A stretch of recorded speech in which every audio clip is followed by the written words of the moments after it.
నేను శ్రీకాంత్ మధుప్రియ. నా గురించి మీకు చెప్పాల్సింది ఏం లేదు, అన్నీ చూసారు ఎన్ని రోజులుగా మీరు. ఇప్పటి వరకు జరిగిన దాంట్లో మీరందరూ అనుకునేది వేరు, యాక్చువల్గా జరిగింది వేరు. యాక్చువల్గా ఫస్ట్ నుంచి జరిగింది ఏంటంటే, మా పెళ్ళై 4 నెలలు అవుతుంది.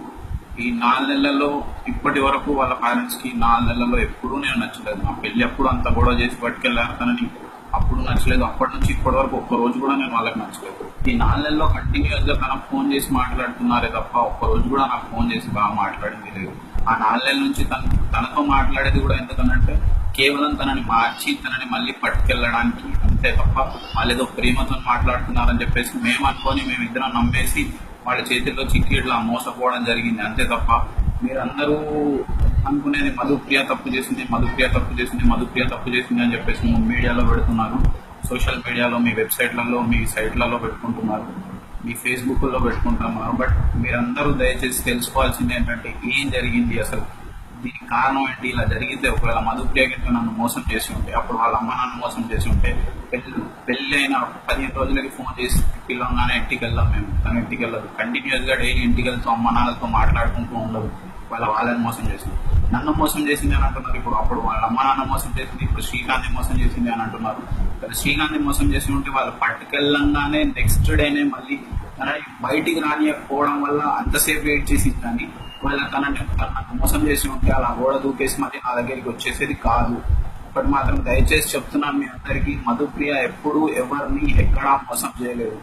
ఆడదాని మనసులో సముద్రం అంత ప్రేమ ఉంటుందని చెప్పేసి అనుకుంటారు అందరూ, కానీ అంత ప్రేమని నేను మధుప్రియలో చూసా కాబట్టే ఇప్పటికీ ఇంత జరిగినా కూడా నేను ఎప్పుడూ తనని వదిలిపెట్టి ఉండాలని అనుకోలేదు, తను ఎప్పుడు నన్ను వదిలిపెట్టి ఉండాలనుకోలేదు. ఒకవేళ అలా అనుకొని ఉంటే ఇవాళ మేము ఇప్పటికీ ఇలా కలిసి ఉండేవాళ్ళం కాదు.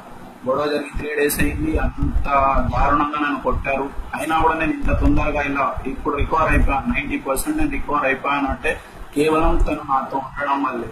ఇప్పుడు కూడా గొడవ అయిన తర్వాత కూడా ఒక అమ్మలాగా చూసుకుంటూ నా పక్కనే ఉంటూ 24 గంటలు నా పక్కనే ఉంటుంది, రాత్రిలో కూడా పడుకోకుండా నా పక్కనే ఉంటూ నన్ను చూసుకుంటుంది. కాబట్టి ఇంత తొందరగా నేను రికవర్ అవ్వగలిగాను. మీరు దయచేసి చెప్తున్నాను, మీకు చేతులు జోడించి మరీ చెప్తున్నాను, మీరు ఏదైతే పోస్ట్ చేస్తున్నారో ఆ పోస్టులు మీరు సరదాగా చేస్తున్నారో, టైంపాస్కి చేస్తున్నారో, మీకు తెలియక చేస్తున్నారు, తెలుసుకొని చేయండి. అలాంటి పోస్టుల వల్ల ఆ పోస్టులు చూసిన ప్రతిసారి మేము ఎంత బాధపడుతున్నాం, మా మనసులో ఎంత వేదన జరుగుతుంది అనేది ఎవరికి తెలియదు.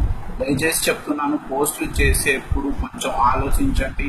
ఎవరైనా కూడా ఆడపిల్లే, తను కూడా ఆడపిల్లే, మన ఇంట్లో కూడా ఆడపిల్లలు ఉంటారు. ఒకవేళ మన ఇంట్లో ఏదైనా తప్పు జరిగితే మనం ఇలా చేయం కదా, ఒక్కసారి ఆలోచించండి ప్లీజ్. దయచేసి చెప్తున్నాను, మళ్ళీ చెప్తున్నాను, మధుప్రియ ఎప్పుడు ఎవరిని ఎక్కడా మోసం చేయలేదు.